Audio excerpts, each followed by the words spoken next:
चिश्ती साहब, ज़ाहिर है एक तरफ जो जंगबंदी की मफाहमत थी उस पर दस्तखत हुए और लग ये रहा था कि अब सफारतकारी से ही ये मामला हल हो जाएगा, लेकिन रवायत के मुताबिक ही अमेरिका ने मुज़ाकराती अमल के किसी भी कंक्लूजन की तरफ जाए बगैर एक बार फिर हमलों का आगाज़ किया। तो आपको क्या लगता है, इन हमलों से क्या आदाफ हासिल करने की कोशिश कर रहा है अमेरिका इस वक्त? देखिए, ये जंग जो खत्म हुई थी 40 दिन ऑलमोस्ट लड़ाई के बाद, उसमें क्योंकि क्लियर कट ऑब्जेक्टिव हासिल नहीं हुए थे और उसके आने वाले दिनों में हमने देखा कि ईरान और अमेरिका ने अपने अपने परसेप्शन से ज़ाहिर है एक नैरेटिव या एक इमेज बिल्ड करने की कोशिश की ऑप्टिकली कि जंग वो इंडिविजुअली वो मुल्क जीता है, यानी ईरान ने अपने पॉइंट ऑफ व्यू से कहा, अमेरिका ने अपने पॉइंट ऑफ व्यू से कहा।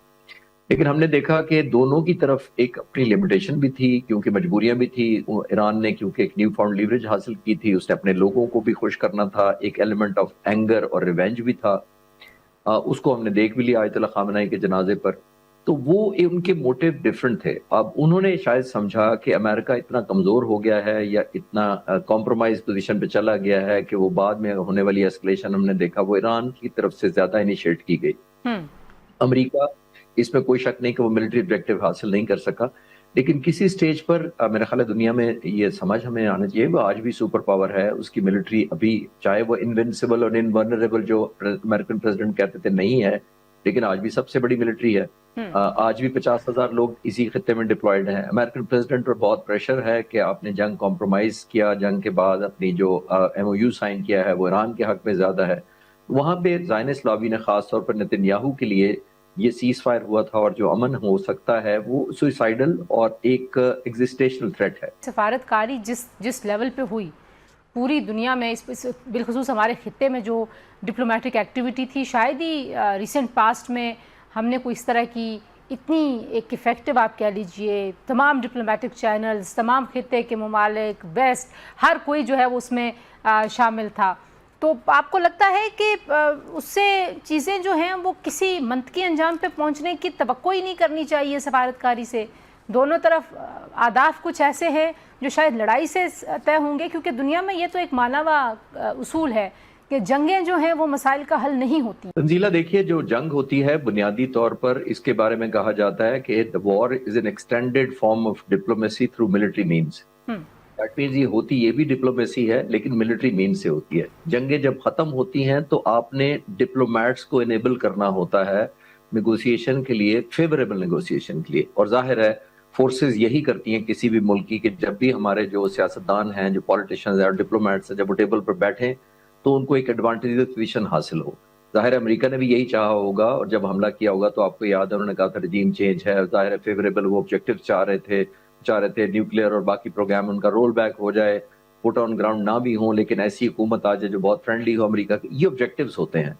और अगर वो ईरान पर हावी हो जाता अमेरिका, तो जाहिर है जब नेगोशिएशन होती तो ये 6 महीने ऑलमोस्ट हो गए जो जंग को, वो इस तरह नहीं हो। कैसे आप इस ऑप्शन को देखते हैं? और जाहिर है जो फौजियों की हलाकत की बात है, जिस तरह से खलीजी ममालिक में अमरीकी अड्डों पर और एसेट्स पर ईरान की तरफ से कार्रवाई है, तो जंग फैलने का खदशा भी अपनी जगह पर मौजूद है, क्योंकि कतर ने तो अभी मुस्तरद कर दी खबरें कि हम बिल्कुल कोई हमला नहीं करेंगे। लेकिन कितना रिस्ट्रेन आपके ख्याल में खलीजी ममालिक शो कर सकते हैं अमरीका की सपोर्ट में?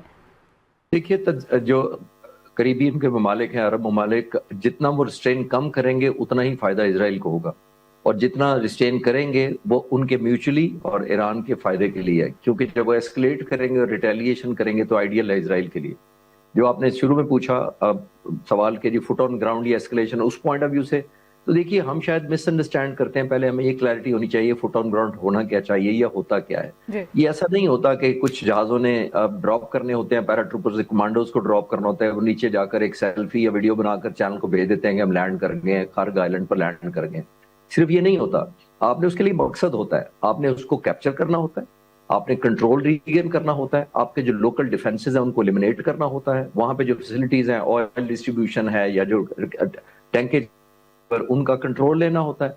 फिर आपने कम्युनिकेशन करनी होती है, फिर अमेरिकन ने जहां ट्रूप्स डिप्लॉय किए जाते हैं उनको वेपन देने होते हैं, उनको सप्लाई ऑफ फूड देना होता है, राशन देना होता है, उनको वेपन्स और रीसप्लाई और कम्युनिकेशन, इंटेलिजेंस नेटवर्क और बहुत ज्यादा चीजें देनी होती है। जब वो कैपेसिटी डेवलप करके कन्वर्ट करते हैं, फिजिकली कंट्रोल करते हैं, after eliminating all the resistance, फिर वो ऑपरेशनलाइज करते हैं उस, चाहे वो खार गार्डन में हाँ। ऑयल डिस्ट्रीब्यूशन हो या कोई और हो, उसको कामयाबी कहा जाता है। ये ट्रुप्स ऑन लैंड करके कोई फोटो नहीं खिंचानी होती।